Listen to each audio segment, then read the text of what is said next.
Positive ஃபுட்டுன்னு சொல்லுவாங்க. இந்த சாத்விக உணவு, இறைத்தன்மை உள்ள உணவு அப்படின்னா அமிலத்தன்மை இல்லாத காரத்தன்மை உள்ள உணவுகள் சொல்லுவாங்க. ஆல்காலின் ஃபுட்டு அப்படின்வாங்க.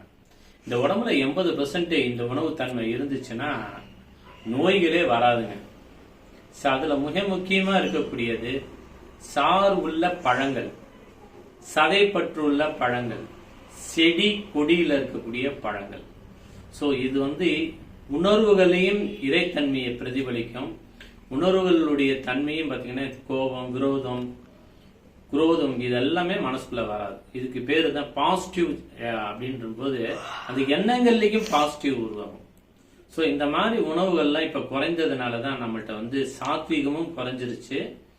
சோ அந்த உணவுல உணர்ச்சிகள் தன்மை ஏற்படுறது அனைத்துமே சமைக்கப்பட்ட உணவுல அதுலயும் காரம், புளிப்பு தன்மை அதிகமா சாப்பிடும் போது உணர்ச்சி வசப்படக்கூடிய தன்மை அதுல ஏற்படும் அப்படின்னு இருக்காங்க. அடுத்த தலைப்புல இதை பாருங்க.